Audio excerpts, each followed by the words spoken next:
Hey, welcome along. And today I want to touch on a topic that affects so many people. I'm hearing about this one a lot recently.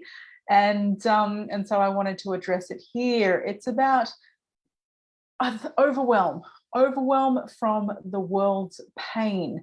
And how do we actually avoid that? How do we avoid that happening?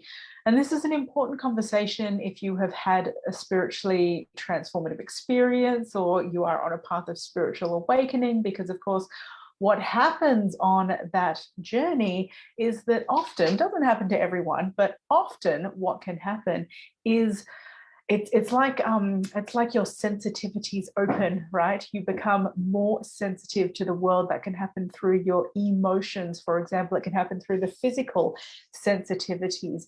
It's like all of the antennas that we have through our body and our being, our physical being, our emotional being, they can heighten, they can open up more. And so when you're having these experiences where you're very open in your mind, you're very open in your heart, it's like you can allow in so much. And that is an incredibly beautiful thing when you're opening to all of that. And it also opens the doorway to simply experiencing more of what is. And part of what is a whole heap of pain and suffering in the world as well. And so we can just simply become more attuned and awake to it and aware of it.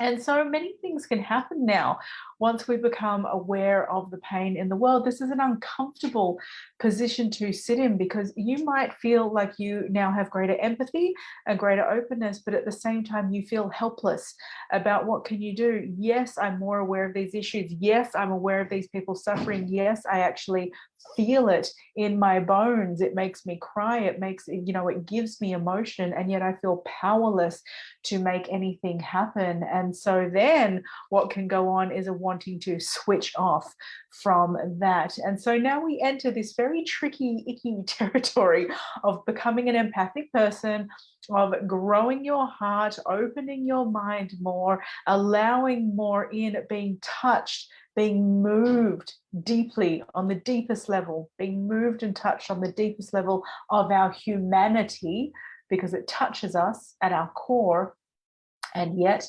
not knowing what to do with that and even feeling overwhelmed by that. So that is what we will be discussing today. I want to acknowledge that it can happen to anyone at any time. It doesn't make you a special person. It doesn't particularly mean you have any special abilities. We humans have the ability to access more of our emotional, spiritual, physical states. And so it can happen when we open up to more. Good. So this is one of the top challenges, actually, that comes up. Every now and then I'll do a little poll or a questionnaire to people in my community and with the clients that I work with. And these are all people who have had spiritual experiences, are going through what they might call a spiritual awakening, or maybe they've gone through one a long time ago and they've been walking a very conscious path. And often this particular thing right here, not avoiding, but the overwhelm, right? Being overwhelmed by the pain of the world ranks right up there as one of the biggest challenges. So how do we navigate it? How do we navigate this? How do you navigate this? Let me know if you relate. Let me know if this is something that you have experienced. And then let me know what you have found helpful as you walk your own path to navigate this. So I wanted to share with you a few things that can be helpful along the road. And so here they are. The first is about discerning what you can and you can't control. And this isn't just for people who've had spiritual experiences. This is for everybody, right? And of course, that's why we have that amazing serenity prayer that has become so popular. And I wanted to share it here, just the short version. And I know you would have heard it before, but I'm sharing it, one, because it's a great reminder, but two, there's a reason why it's so popular, and it's because it touches a part of us that we know to be true. So here it is. Now, it has the word God in there, and of course you can substitute that for whatever: creator, I don't know, use your own language, blank, right? Whatever works for you, but I will read it as it was created. And it goes like this: God, grant me the serenity to accept the things I cannot change, the courage to change the things I can, and the wisdom to know the difference. And this strikes at the core of avoiding or addressing or navigating through overwhelm. One of the first things we must do here is discern between what we can control and what we can't control. And particularly when we're talking about the world's pain and people who are spiritually open, right? Here, this is about the personal and the collective. This is about discerning between what is my stuff. What is the stuff that is within my own realm, within my own area, that I have some level of influence over, of impact over, or I can even make some powerful changes within that? What is mine to work with, right? And to stay focused on that area, because this is a place where we can actually implement change. And interestingly, often when we're feeling overwhelmed by the world stuff, it's because we can get so blanketed by what's going on out there because we haven't addressed some of the things going on in our personal sphere. We're already feeling overwhelmed in our personal sphere. And so now when stuff comes from the outside world, it can just be like that added tsunami that comes, after the floods have already got everything.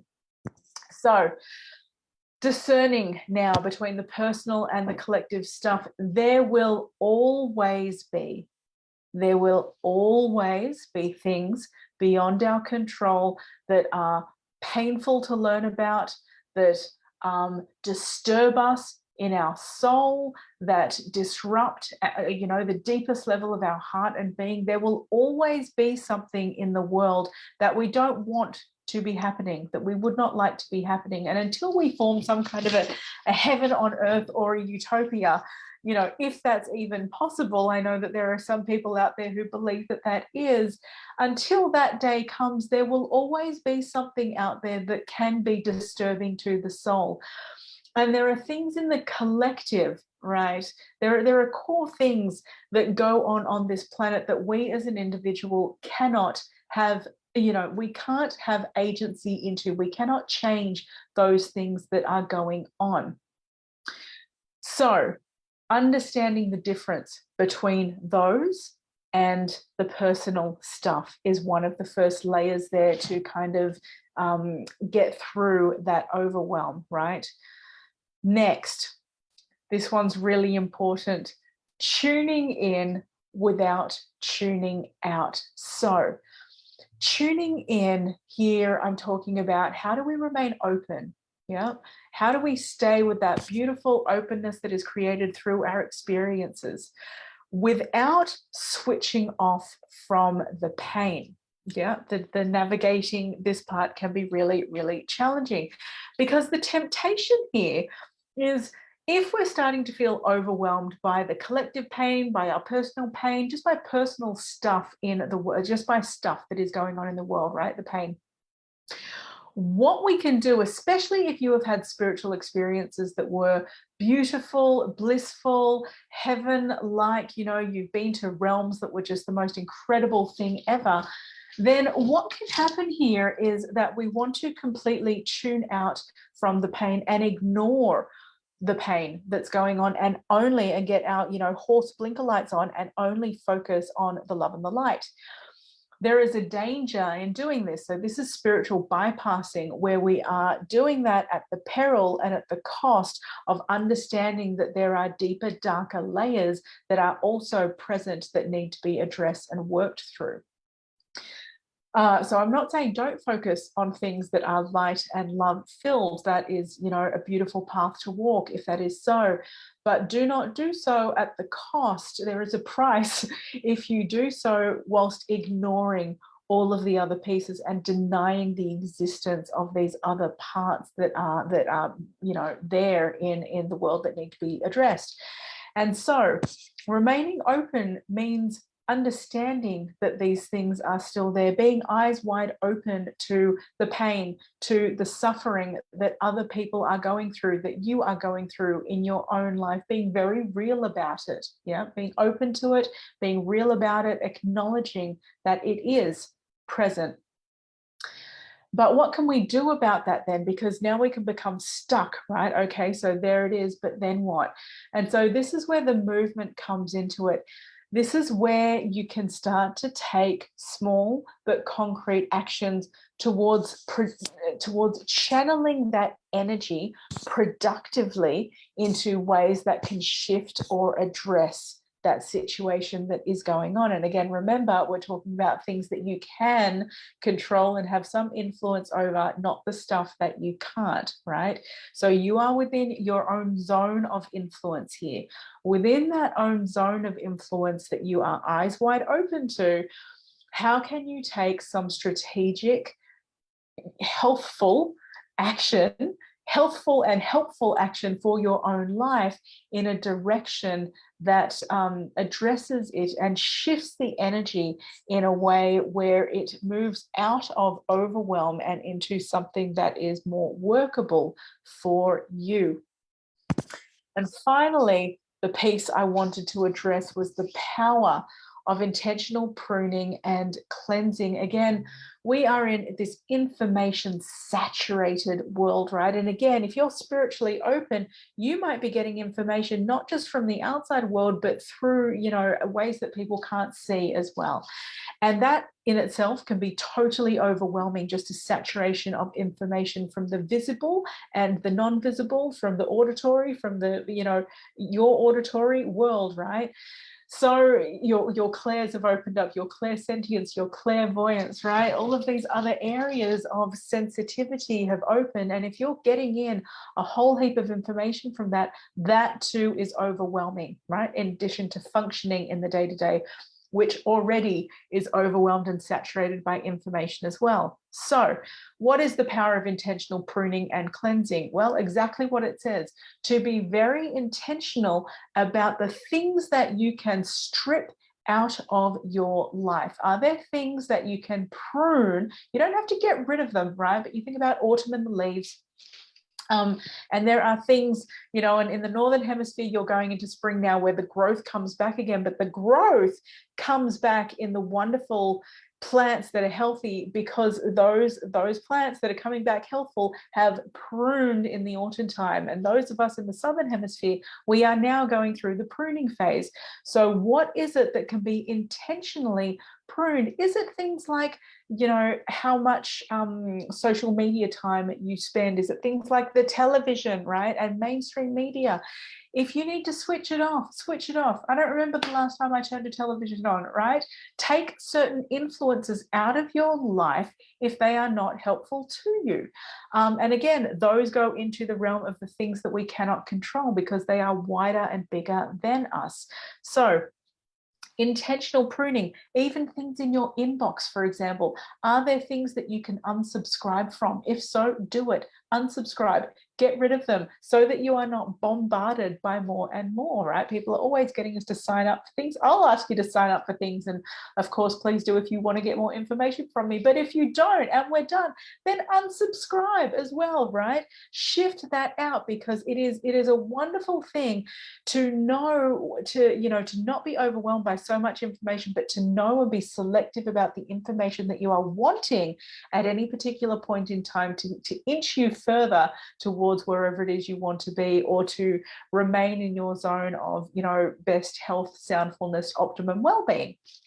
So intentional pruning and cleansing goes in the same way here. If you have pruned and, shedded things in your environment, fantastic, and you've gotten to a breathable space. So how can we cleanse it? There are multiple ways to cleanse different things. And so find what works for you. Go through your physical spaces, your emotional spaces, your mental spaces. Do the outer feng shuiing, do the inner feng shuiing as well, right? To be intentional in your clearing of things. That alone, what I have shared there, will go a long, long way to avoiding and reducing overwhelm that you are feeling, not just from the outer world and the collective events that are taking place, but also from your inner life.